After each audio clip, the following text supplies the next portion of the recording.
بسم الله الرحمن الرحيم لقد كان لكم في رسول الله أسوة حسنة لمن كان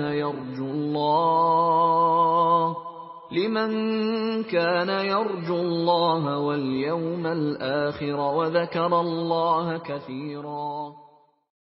இந்த அன்னுடைய சேவைகளை இதனுடைய வழிகாட்டுதலை எல்லா இடத்துக்கும் கொண்டு போய் சேர்க்கணும்.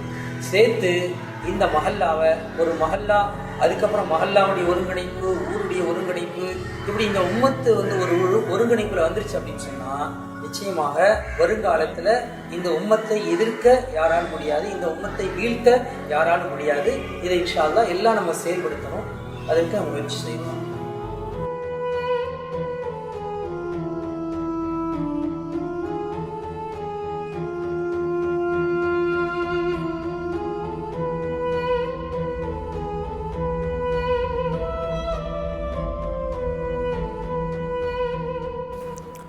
நாம் வாழும் இந்தியா அனுதினமும் பல்வேறு வளர்ச்சியை கண்டு வருகின்றது.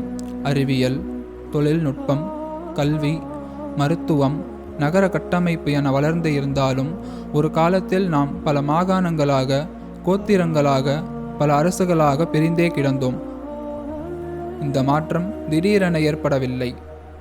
ஏதோ ஒன்று இவர்களை மாற்றத்தை ஏற்படுத்தி இருக்க வேண்டும். அப்படியான மாற்றமானது விதைக்கப்பட்டது. அப்படி விதைத்ததில் விளைந்ததுதான் இஸ்லாம் இந்தியாவில் அறிமுகப்படுத்தப்படுதல். விதைத்தது இஸ்லாம், விளைந்தது இந்தியா. விதைத்தது கிபி 612. இந்தியாவில் இஸ்லாமிய ஆட்சி 800 ஆண்டுகள்.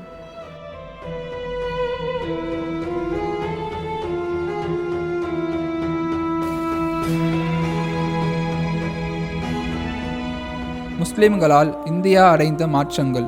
மூட பழக்க வழக்கங்கள் ஒழிக்கப்பட்டன. அனைவரும் சமம் என்ற நிலை உருவானது. புதிய கட்டிடக்கலை அறிமுகப்படுத்தப்பட்டது. இராணுவம் அமைத்து நிதி ஒதுக்கீடு செய்யப்பட்டது. நிலங்கள் பிரித்து சர்வே எண் தரப்பட்டது. தெருக்கள் பெயரிடப்பட்டது.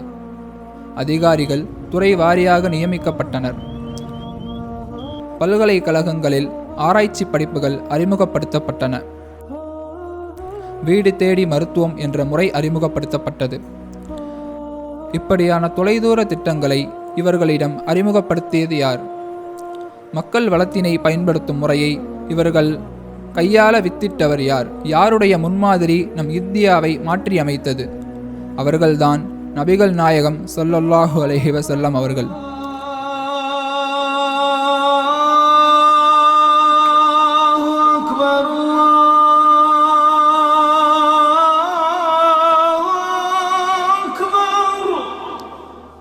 என்ன செய்தார்கள் மதினாவில்? இவ்வளவு பெரிய மாற்றத்தை இந்தியா மட்டுமல்லாது முழு உலகமே அடைய இஸ்லாம் என்னதான் செய்தது? இதற்கான விடை நபி அவர்களின் வாழ்க்கை. அவர்கள் மஸ்ஜித் நபவியை உருவாக்கிய முறை. இப்படி என்னதான் நடந்தது மஸ்ஜித் நபவியில்? கற்றுக்கொள்வது, கற்றுக் கொடுப்பது. ஒவ்வொரு மஸ்ஜிதும் நபவியினுடைய மாடல்ல இருக்கணும் அப்படின்னு சொல்லும்போது 4 விதமான விஷயங்கள் கண்டிப்பா இருக்கணும். ஒன்று, அந்த மஸ்ஜிதுகள் சார்பாக ஒரு ஸ்கூல் ஆரம்பிக்கப்படும். அது பெரிய மஹல்லாவாக இருந்துச்சுன்னு சொன்னால் அங்கேயே ஒரு ஸ்கூல் ஆரம்பிக்கலாம். அப்படி இல்லையா, ஒரு 10 மஸ்ஜிதுகள் சேர்ந்தாவது ஒரு ஸ்கூல் ஆரம்பிக்கப்படும். இது ஒரு முதலாவது விஷயம். அடுத்தது 2வது மொத்த மதரசா. ஒவ்வொரு மஸ்ஜிதுகள்லையும் அந்த மதரசாக்கள் நல்லா முறைப்படுத்தப்படணும். இதெல்லாம் நம்முடைய ஐநாவர மஸ்ஜிதே மொத்தம் பொறுத்த வரைக்கும் 400 பெரியவர்கள், சிறியவர்கள் எல்லாம் சேர்ந்து ஒரு 400 மாணவர்கள், மாணவிகள் போதுறாங்க. இது மாதிரி மஸ்ஜிதுகளில் கண்டிப்பாக மொத்த மதரசா ஆண்களுக்கு, பெண்களுக்கு, எல்லா வயதை சார்ந்தவர்களுக்கும் கண்டிப்பாக அந்த மதரசாக்கள் செயல்படுத்தப்படணும். இது 2வது விஷயம். அடுத்து 3வது என்ன அப்படின்னு கேட்டீங்கன்னு சொன்னால், அந்த மஸ்ஜிதினுடைய ஒரு கணக்கெடுப்பு, சமூக சேவைகள், இது மாதிரியான விஷயங்கள். முக்கியமாக அடுத்த விஷயம் பெண்கள் சம்பந்தமாக விழிப்புணர்வு. நம்ம சமுதாயத்தில் கண்டிப்பாக பெண்களுக்கு தெரிய வேண்டிய விஷயங்கள், கொண்டு போய் சேர்க்க வேண்டிய விஷயங்கள் நிறைய இருக்குது. இதை ஒவ்வொரு மஸ்ஜிதுகளும் அதை செயல்படுத்தி அந்த பெண்களுக்கு தேவையான விஷயங்களை கொண்டு போய் சேர்த்தோம் அப்படின்னு சொன்னால் கண்டிப்பாக இந்த சமுதாயத்தில் பெரிய ஒரு மாற்றங்களை ஏற்படுத்தும். அது மட்டுமல்லாமல் ஆன்மீக பயிற்சி பாசறையாக மஸ்ஜிதின் தூண்கள், சஹாபாக்களை கல்வியாளர்களாக உருவாக்கிய பல்கலைக்கழகம், சுஃபா என்னும் திண்ணை, இராணுவ பயிற்சி இடமாக சுஃபா திண்ணையின் அருகிலுள்ள மைதானம், உடல் பயிற்சிக்கும் பல்வேறு கலைகளை வளர்த்தெடுக்கும் மையமாக சபக் எனும் அருகிலுள்ள பள்ளிவாசல், இலக்கியங்கள் மையம், தாவா கேந்திரமாக, பொருளியல் வாழ்வியல் பிரச்சனைகளை கையாளும் வழிகாட்டி மையமாக, பொருளாதார பிரச்சனையை நீக்க சிறப்பு முன்னெடுப்பு, சமூகத்தை வலுவூட்டி பொருளாதாரத்தினை திட்டமிடும் நிறுவனமாக, இனங்களுக்கிடையே நல்லிணக்கத்தினை ஏற்படுத்தும் கேந்திரமாக, பிற சமூக மக்களும் பயன்பெறும் வகையில் செயல்படும் நல்லிணக்க இல்லமாக, பெண்களும் மார்க்க விளக்கங்களை பெற வேண்டும் என தனி இடமும் நேரமும் ஒதுக்கப்பட்டது, போதையிலிருந்து வெளியேற்றி இளைஞர்களை கட்டமைக்கும் வழிகாட்டி மையமாக, சுகாதாரத்துறை வழிகாட்டல் மையமாக, போரில் காயப்பட்ட மக்களை தொடர்ந்து கண்காணித்து தேற்றிவிடும் மருத்துவமனையாக, உளவியல் மற்றும் குடும்ப ஆலோசனை மையமாக, புள்ளி விவரங்களை கையாளும் தகவல் மையமாக, இஸ்லாமிய நீதிமன்றமாக, நல்லோர்களை உருவாக்கிடும் சிறைச்சாலையாக, இப்படி மஸ்ஜித் நபவி எல்லா தேவைகளுக்கான தீர்வுகளை மஸ்ஜிதின் மூலம் வழிகாட்டியது. ஓர் ஊரில் உள்ள இடங்களில் அல்லாஹுவிற்கு மிகவும் விருப்பமான இடம் பள்ளிவாசலாகும். ஓர் ஊரில் உள்ள இடங்களிலேயே அல்லாஹுவின் வெறுப்பிற்குரிய இடம் கடை தெருவாகும் என்று அல்லாஹுவின் தூதர் ஸல்லல்லாஹு அலைஹி வஸல்லம் அவர்கள் கூறினார்கள். நமது நபி அவர்கள் மஸ்ஜிது மூலம் ஏற்படுத்திய மாற்றங்கள் தான் எத்தனை! வறியவர்கள் இல்லை, வட்டி இல்லை, வரதட்சணை இல்லாமல் எளிய திருமணம், அனாதை இல்லம் இல்லை, விதவைகள் ஆதரிக்கப்பட்டனர், அறியாமை இல்லை, ஏழ்மை இல்லை, வறுமை இல்லை. இவ்வாறான தொலைதூர திட்டத்தோடு செய்து ஒரு மஹல்லாவை கட்டமைப்பது பற்றி நமக்கு வழிகாட்டினார்கள். அனைத்து சஹாபாக்களின் பெயர், குலம், கோத்திரம், பாரம்பரியம், அவர்களின் நடை, குரல் முதல் கொண்டு என அனைத்தையும் தெரிந்து வைத்திருந்தார்கள். ஒவ்வொரு தனிநபரின் திறமைகளையும் அனுபவத்தினையும் அறிந்து வைத்து அதற்கேற்ப பணிகளை கொடுத்தார்கள். தேவைகளை பூர்த்தி செய்யும் நபரையும் தேவையுடைய நபரையும் இணைத்து சகோதரத்தினை நிலைநாட்டினார்கள். ஒவ்வொரு தனிநபரின் தேவைகளையும் அறிந்து அதற்கேற்ப உதவிகளை செய்தார்கள். ஒவ்வொரு ஊருக்கும் படைகளை அனுப்பும் முன் அந்த ஊரின் தன்மைகள், நாகரீகம், கலாச்சாரம் தக்கவாறு அமீர்களை அமைத்து தாவா செய்தார்கள். ஜகாத், கனிமத்தை முறையாக வசூலித்து அனாதைகள், விதவைகள், வழிப்போக்கர்கள் என தேவையுடைய நபர்களை கண்டறிந்து மஸ்ஜித் நபவியில் கொடுத்தார்கள். இதனால் இஸ்லாத்தினால் பெரும் மாற்றமே உலகம் கண்டது. நமது மஹல்லாவை முன்மாதிரியாக்கிட நம்முடைய மஸ்ஜிதுகள் மஸ்ஜிதுல் நபவி போல செயல்படுத்தும் ஒரு முறையான முன்மாதிரியான திட்டம் வேண்டும். தனிநபர் சுன்னத்துகளை கற்றுத்தந்த நபி ஸல்லல்லாஹு அலைஹி வஸல்லம் ஒரு மஹல்லாவினை கட்டமைக்கும் வழிமுறைகளையும் நமக்கு காட்டித் தந்துள்ளார். நபி போல உணவு, உடை அணிதல், திருமணம், பொருளாதாரம் என பின்பற்றும் நம்மிடையே மங்கிய சுன்னத் மஹல்லா நிர்வாகத்தில் நபி ஸல்லல்லாஹு அலைஹி வஸல்லம் அவர்கள் வழிமுறையை பின்பற்றுவதாகும். மஸ்ஜித் நிர்வாகம் என்பது அல்லாஹு தாலாவால் தேர்ந்தெடுக்கப்பட்டு தனது அடியார்களிடம் தீனை சேர்த்து நபிகள் நாயகம் ஸல்லல்லாஹு அலைஹி வஸல்லம் அவர்களது சுன்னத்தான வாழ்க்கை முறைகளை நடைமுறை வாழ்க்கையில் கொண்டு வந்து சேவைகளின் மூலம் அவர்களது துயர் துடைக்க உண்டாக்கப்பட்ட மிக பெரும் சங்கைக்குரிய பொறுப்பாக உள்ளது. உலகில் ஒவ்வொரு பொருட்கள் உருவாவதற்கும் அல்லாஹ் காரணங்களை ஏற்படுத்தி இருக்கின்றான். அவை அனைத்தும் மனிதனின் நலவுக்காகவே செயல்படுகின்றன. இரவும் பகலும் மாறி வருவதும், வெயில், மழை, குளிர் என காலங்கள் மாறி வருவதிலும் என அனைத்து விஷயங்களையும் மனிதனின் நலவுக்காகவே படைத்துள்ளான். மனிதனை அல்லாஹ் ஆட்சி செய்யும் இவை அனைத்திற்கும் பிரதிநிதி என்ற அந்தஸ்தில் படைத்துள்ளான். அல்லாஹ் நம்மை படைக்கும் போதே கலீஃபா என்ற அந்தஸ்தோடு படைத்திருக்கின்றான். நாம் ஒவ்வொருவரும் பொறுப்பாளிகள் என இஸ்லாம் வரையறை செய்கிறது. மஸ்ஜித் பொறுப்புதாரிகளாக இருக்கும் நாம் அந்த மஸ்ஜிதுக்கு மட்டும் பொறுப்பாளிகள் இல்லை. அந்த மஸ்ஜிது சார்ந்து வாழும் ஒவ்வொரு குடும்பத்தின் மேம்பாடு, பாதுகாப்பு, ஒற்றுமை என அந்த மஹல்லா சார்ந்ததே அமையும். இன்று அதே மஸ்ஜித், அதே முன்மாதிரி, அதே வழிமுறை, ஆனால் அதே அமல்கள் நடைபெறுகின்றனவா? ஒரு மஹல்லாவின் மேம்பாடு என்பது எதனை சார்ந்து அமையும்? மஹல்லாவின் கட்டிடக்கலையை மேம்படுத்துதல் கொண்டோ? மஹல்லாவில் ஜனாஸா ஆம்புலன்ஸ், பள்ளிக்கூடம், நிஸ்வான் மற்றும் மக்தப மதரசாக்கள் என ஏற்படுத்துதல் கொண்டோ மட்டுமல்லாது, மேலும் பல்வேறு மாற்றங்களை ஒரு நிர்வாகம் செய்த பிறகும் மக்களால் மஸ்ஜித் எப்படி பார்க்கப்படுகிறது? பிறப்பு, திருமணம், இறப்பு, குடும்ப பிரச்சனை, இபாதத், மதரசா இடமாக மட்டுமே சமூகத்தால் பார்க்கப்படுகிறது. முஸ்லிம் சமூகத்தை பீடித்துள்ள வறுமை, போதிய உணவின்மை, கல்வியில் பின்னடைவு, ஆரோக்கியமின்மை, ஒழுக்கமின்மை, பண்பாட்டு வீழ்ச்சி, குடும்பங்களின் சீர்குலைவு, ஒற்றுமையின்மை, ஆன்மீக வழிகாட்டுதலில் பின்னடைவு போன்றவற்றுக்கு சரியான தீர்வினை பெற்றுக் கொடுக்கவும் வழிகாட்டவும் மஸ்ஜிதுகள் முன்வர வேண்டும் என மஹல்லாவாசிகளினால் எதிர்பார்க்கப்படுகின்றது. மஸ்ஜிதுகளை மேம்படுத்துவதோடு மஹல்லாவாசிகளையும் மேம்படுத்திடும் மஹல்லா சார்ந்த ஒரு திட்டம் வேண்டும். எந்த ஒரு சூழலாக இருந்தாலும் நாம் உடனடியாக மஸ்ஜிதுக்கு சென்று மஸ்ஜிதின் மூலமாக வழிகாட்டுதல் பெறுவதே நம் மானபி வழியாகும். காலப்போக்கில் இன்று தீனுக்கான வழிகாட்டுதலுக்காக மட்டுமே நாம் மஸ்ஜிதுக்கு செல்கிறோம். பிற துனியாவின் வாழ்க்கைக்கான பிற வழிகாட்டுதலுக்காக நாம் சமுதாயம் அங்குமிங்குமாக அலைந்து கொண்டிருக்கிறதை நாம் உணர்கிறோம். இதனால் இன்றைய சமுதாயம் வீழ்ச்சியை நோக்கி பயணிக்கிறது.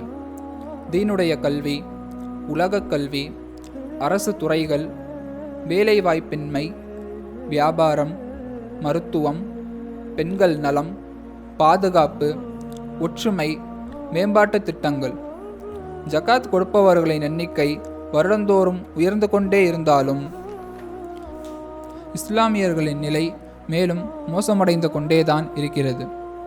பிற சமுதாய மக்களில் கிறிஸ்தவர்கள், மார்வாடிகளுக்கு பிறகு அதிக தொண்டு செய்வதில் முஸ்லிம்கள் இடம் பிடித்துள்ளனர். அதிகம் சொத்து வைத்திருப்பவர்களில் 2ஆம் இடம் வக்ஃபு சொத்தாகும். ஒரு சில மஹல்லாக்கள் சரியான இமாம் முஅத்தின் பற்றாக்குறை, சம்பளம் விநியோகம் குறைபாடு, சந்தா சார்ந்தே வாழும் மஸ்ஜித், முசல்லிகள் இல்லை, முன்மாதிரி இல்லை. அரசியல் சார்ந்து 64 அமைப்புகள், கொள்கை சார்ந்து 29 இயக்கங்கள், வேலை சார்ந்து 4589 தொண்டு நிறுவனங்கள் என இருந்தும் ஆதரவற்ற முதியோர்களாகவும் ஆதரவற்ற அனாதை பிள்ளைகளாகவும் முறையான உறைவிடம் இல்லாதவர்களாகவும் கண்ணியமான கழிவறை இல்லாதவர்களாகவும் வாழ்வையே தொடங்காத முதிர் கன்னிகளாகவும் விதவைகள் மற்றும் கைவிடப்பட்ட பெண்களாகவும் வறுமையிலும் உழைப்பவர்களாகவும் மறுவாழ்வை எதிர்நோக்கும் நோயாளிகளாகவும் தீர்வுகளுக்கு ஏங்கி காத்திருக்கும் நமது சொந்தங்கள், தீர்வுக்காக காத்திருக்கும் நம் உறவுகளுக்கு என்னதான் திட்டம் வைத்துள்ளோம்? இந்த அவல நிலையிலிருந்து மீள நாம் செய்ய வேண்டியது, நாம் நபிவழியான சுன்னத்தின் பக்கம் திரும்ப வேண்டும். நமது மஹல்லாவை முன்மாதிரி ஆக்கிட நம்முடைய மஸ்ஜிதுகள் மஸ்ஜிதுல் நபவி போல செயல்படுத்தும் ஒரு முறையான முன்மாதிரியான திட்டம் வேண்டும். நமது மஹல்லா மேம்பாட்டிற்கான முதல் அடித்தளமே மஹல்லா தகவல் பதிவு எனும் நபி அவர்களின் வழிமுறையில் செயல்படுவதாகும். மஸ்ஜிதில் மக்கள் நிலை கணக்கெடுத்தல் என்பது புதிதாக சிந்தித்து செய்த விஷயங்கள் அல்ல. மாறாக நமது நபி ஸல்லல்லாஹு அலைஹி வஸல்லம் அவர்கள் மஸ்ஜிதுல் நபவி சென்றவுடன் செய்த விஷயங்களே நாம் இன்று செய்ய இருக்கின்றோம். அந்த மஹல்லாவினுடைய எல்லா லிஸ்ட் அவுட் ஏதாவது எந்த ஜமாத்திலயாவது இருக்கானா? இருக்காது. ஒரு மஹல்லாவுல எத்தனை பேர் ப்ரொஃபசர், எத்தனை பேர் உங்க மஹல்லால டாக்டர், எத்தனை பேர் உங்க ஜமாத்துல உங்க பகுதியில காலேஜ் படிக்கிறவங்க எத்தனை பேர், ஆண்கள் எத்தனை பேர், பெண்கள் எத்தனை பேர், எத்தனை பேர் கோ எஜுகேஷன்ல படிக்கிறாங்க, எத்தனை பேர் பெண்கள் கல்லூரியில படிக்கிறாங்க, வேறு தொழில்துறை சார்ந்து எத்தனை பேர் இருக்காங்க, வறுமை கோட்டுக்கு கீழே எத்தனை பேர், நாம் கை கொடுத்து தூக்க வேண்டிய நிலையில் எத்தனை பேர், எந்த லிஸ்ட் அவுட் ஆகுது ஜமாத்துகள் கையில இருக்கான்னா தமிழ்நாடு ஊருக்கு ஆல்மோஸ்ட் இல்ல.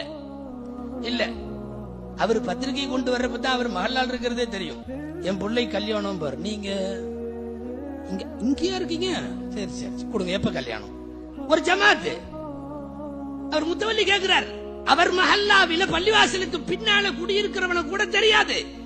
ஒரு மஹல்லாவினுடைய முன்னேற்றம் அங்க இருக்கிற எல்லாம் தயவு செய்து நிர்வாகிகளாக இருப்பவர்கள், ஜமாத்தினுடைய பொறுப்பாளிகளாக இருப்பவர்கள், அவங்கள்ட்ட எல்லாம் இந்த ஸல்லல்லாஹு அலைஹி வஸல்லம் தூர நோக்கு. நான் சொல்ல வந்தது அதுதான். ஒரு சமுதாயத்தை முன்னேற்றத்திற்கு கொண்டு போவதற்கு துவக்கமான கட்டமைப்பு என்று என்ன தேவையோ அதையெல்லாம் மதீனாவுக்குள்ளே புகுந்தவுடன் செய்தார்கள். இன்னைக்கு சென்சஸ் என்பது அப்படியெல்லாம் எல்லா முஸ்லிம் ஜமாத்துகளிலும் கையில இருந்திருந்தால் இதனுடைய கதை வேறு. இப்போது வேறு கோணத்தில் பயணிக்க வேண்டிய சூழ்நிலை வருகிறது. ரசூலுல்லாஹ்வுடைய தூர நோக்கை நிறைய சொல்ல வேண்டும். நம்முடைய முன்னோடி நபி ஸல்லல்லாஹு அலைஹி வஸல்லம் அவர்களை பின்பற்றுவதை கொண்டே நாம் மீண்டும் எழுச்சி பெற வழிவகுக்கும். நபி ஸல்லல்லாஹு அலைஹி வஸல்லம் அவர்கள் மதீனாவை கட்டமைக்க கணக்கெடுத்தல், கண்டறிதல், ஒருங்கிணைத்தல் என்ற திட்டத்தின் மூலமாக ஒற்றுமை, பாதுகாப்பு, மேம்பாடு ஆகிய ஆக்கப்பூர்வமான செயல்பாட்டிற்கு அடித்தளமிட்டார்கள். நாம் இதனை MSR மஹல்லா தகவல் பதிவு என தங்களிடையே அறிமுகப்படுத்துகிறோம். பலதரப்பட்ட மக்களை கொள்கை கோட்பாடுகளை மறந்து மஹல்லா மேம்பாட்டிற்காக ஒற்றுமைப்படுத்துதல், தொழில், கல்வி, அனுபவம், திறன், உழைப்பு என தேர்ந்த நபர்களை கொண்டு மஹல்லாவை வலுப்படுத்துதல், ஆதரவற்ற பெண்கள் மற்றும் வறிய நிலையில் வாடும் குடும்பங்களின் பாதுகாப்பு, ஒத்த திட்ட வரையறையோடு பயணித்தல் மற்றும் முன்னேற்றம் என உருவாக்கலாம். இஸ்லாமிய சமூகத்தின் சிறப்பு வாய்ந்த சமூக கூடம் மஸ்ஜித் பள்ளிவாசல்களாகும். முஸ்லிம் சமூகத்தின் இதயமாகவும் உயிரோட்டமாகவும் அச்சாணியாகவும் திகழும் மஸ்ஜிதுகள் நீண்டகால வரலாற்று பாரம்பரியத்தை கொண்டிருப்பதோடு முஸ்லிம் சமூகத்தில் மிக முக்கிய செல்வாக்கை செலுத்தக்கூடிய ஸ்தலமாக விளங்குகின்றன. மஸ்ஜிதை மையப்படுத்தி ஒரு சமூகத்தை மட்டுமல்லாது ஒரு மஹல்லாவினை ஆன்மீக ரீதியாகவும் உலக ரீதியாகவும் மேம்படுத்தும் முயற்சியை ஐக்கிய நல கூட்டமைப்பு செய்து வருகின்றது. அல்லாஹுவின் மாபெரும் உதவியினாலும் சமுதாய மேம்பாட்டுக்காக பங்களிக்கும் கவலையான மக்களின் ஒத்துழைப்பினாலும் மிக தூரநோக்கு சிந்தனையோடு செயல்படும் பணியாளர்கள், புரவலர்கள், ஆலிம்கள், தனவந்தர்கள், மருத்துவர்கள் போன்ற பலதரப்பட்ட மக்களின் ஒத்துழைப்பின் காரணமாக ஒரு மஸ்ஜித் சமூக மேம்பாட்டை இலக்காக கொண்டு ஆய்வுகளில் ஈடுபடல், திட்டமிடல், மஹல்லா நிலையறிதல், பயிற்றுவித்தல், மேம்படுத்துதல், ஒருங்கிணைத்தல் போன்ற பலதரப்பட்ட முயற்சிகளில் ஈடுபட்டு வருகின்றோம். அல்ஹம்துலில்லாஹ். தங்களது ஊரின் பெயரில் ஒரு வழிகாட்டும் தளத்தினை அமைத்து துணை நின்று ஒரு மஸ்ஜிதினை கட்டமைக்க நமது மஹல்லா நமது பொறுப்பு என்ற திட்டத்தில் ஆயத்தமாகி உள்ளோம். மஹல்லா மற்றும் கிராம மேம்பாடு வளர்ச்சி திட்டம் என்ற அடிப்படையில் செயல்படுத்தி வருகின்றோம். இந்த திட்டத்தினை நபி ஸல்லல்லாஹு அலைஹி வஸல்லம் அவர்கள் கட்டமைத்த மஹல்லா என்பதை முன்மாதிரியாக கொண்டு தமிழகம் முழுக்க பல்வேறு மஹல்லாக்களில் செயல்படுத்தி வருகின்றோம்.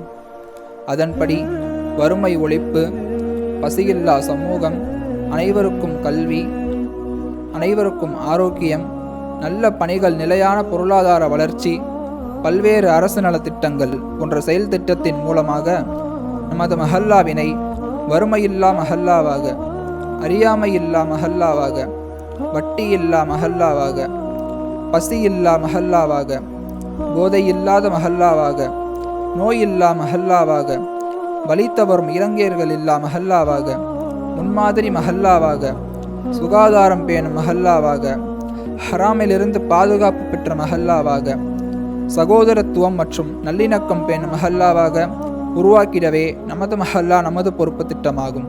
முதலில் தங்கள் மஹல்லா சார்பில் தரவு சேகரிக்கும் குழுவினை ஏற்பாடு செய்ய வேண்டும். இதில் மஸ்ஜிதின் இமாம் மற்றும் நிர்வாகிகள் பங்கு பெற வேண்டும். மஹல்லா நிர்வாகத்தின் சார்பில் அவர்களது லெட்டர் பேடில் அன்வோவிற்கு இந்த திட்டங்களை செயல்படுத்திட ஆர்வம் இருப்பதாக ஒப்புதல் கடிதம் அளித்தல் வேண்டும்.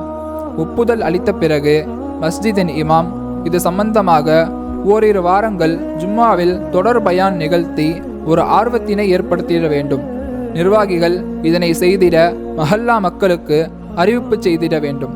ஜும்மா பயான் மற்றும் அறிவிப்பு பாதி வேலைக்கு பகரமானது. இதனை எவ்வளவு ஆழமாக விளங்க வைக்கிறோமோ அவ்வளவு வேகமாக இந்த பணி செய்ய முடியும். மஸ்ஜிது நிர்வாகத்தினால் பரிந்துரைக்கப்பட்ட வாலண்டியர்ஸுடன் நிர்வாகிகளும் இமாமும் கலந்து கொண்டு கணக்கெடுப்பு பற்றிய பயிற்சி எடுத்திட வேண்டும். வீடு வீடாக அல்லாமல் குறிப்பிட்ட நேரம், நாள், இடம் ஆகியவற்றை குறித்து அனைவரையும் பள்ளிவாசல், நிஸ்வான் ஆகியவற்றில் வரவழைத்து குடும்ப விவரங்களை பதிவிட வேண்டும். பெறப்பட்ட தேவைகள் மற்றும் குடும்பங்களின் நிலையை ஆய்வு செய்திட வேண்டும்.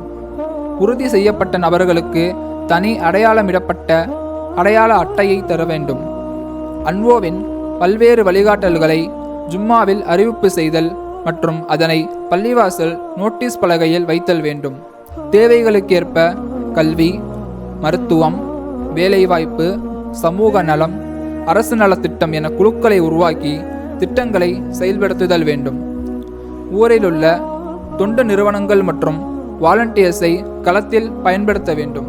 நமது மஹல்லாவில் உள்ள எலக்ட்ரீஷியன், பிளம்பர், டிரைவர் என வாழும் மக்களின் நிலை குறித்து நமக்கு தெரிந்தால் அவர்களை கொண்டு நமக்கான இக்கட்டான சூழலில் பயன்படுத்தி கொள்ள வாய்ப்புள்ளது.